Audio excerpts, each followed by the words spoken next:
Merci pour ce moment. Amaury Bucco, on va donc parler avec vous de ce qui se passe à la Gaîté Lyrique, ce théâtre parisien occupé par près de 450 migrants. La mairie de Paris pour le moment ne fait rien, la préfecture de police non plus, et tout cela évidemment instrumentalisé par des associations pro-migrants. Vous allez en parler dans un instant, mais à côté de la Gaîté Lyrique, il y a un restaurant et une dame qui gère ce restaurant depuis un certain nombre d'années et elle est en train de tout perdre. Et elle était ce matin sur CNews, les clients ne viennent plus tout simplement dans son restaurant. Je vous propose d'écouter son émotion, c'était chez Jean-Marc Morandini. Le 28 janvier, j'arrive à la brasserie le midi, il y avait déjà mon serveur. Et j'arrive, je vois qu'il y a une émeute, je demande à un client, mais il se passe quoi ? Il me dit, ils viennent de frapper un journaliste allemand.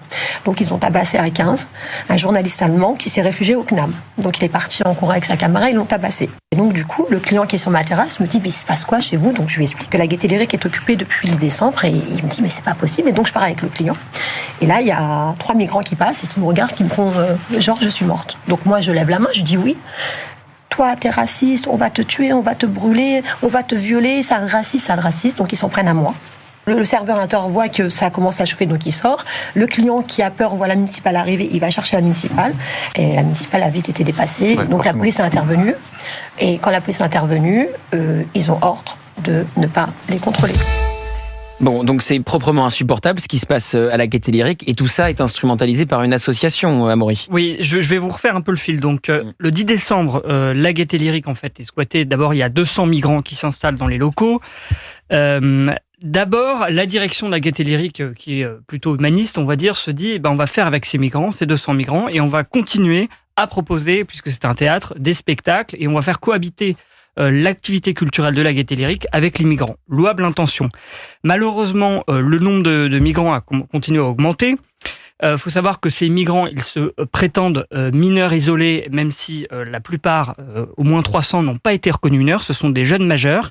Alors pourquoi ils demandent à être mineurs ? C'est parce qu'ils savent très bien que quand on est mineur en France, on est pris en charge à ce moment-là par l'aide sociale à l'enfance, c'est-à-dire par le conseil départemental. On a le droit à beaucoup plus d'aide, on est pris en charge sur beaucoup plus de plans et surtout, on ne peut pas être expulsé en France. Et comme ce sont des personnes en situation irrégulière, évidemment, ils veulent pouvoir rester sur le territoire. Donc ce sont pour la plupart des majeurs, et leur nombre a tellement grossi que finalement, la Gaîté Lyrique, la direction et les salariés ont dû quitter les lieux puisqu'il n'y avait plus de cohabitation possible. En fait, il y avait des problèmes de violence, il y a eu des départs de feu. La situation est devenue assez explosive.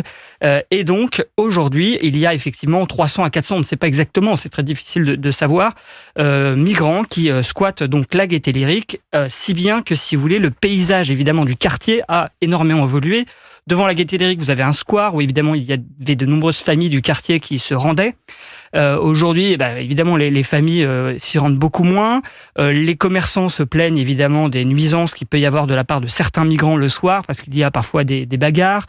Certains consomment des stupéfiants. Et la mairie, alors pourquoi est-ce que la Gaîté Lyrique n'est pas évacuée ? C'est parce que la mairie de Paris, en fait, qui contrôle la Gaîté Lyrique, ne veut pas avoir recours à la force publique, à la police, pour vider, pour expulser les migrants, et veut que les associations trouvent un terrain d'entente avec le département pour les reloger.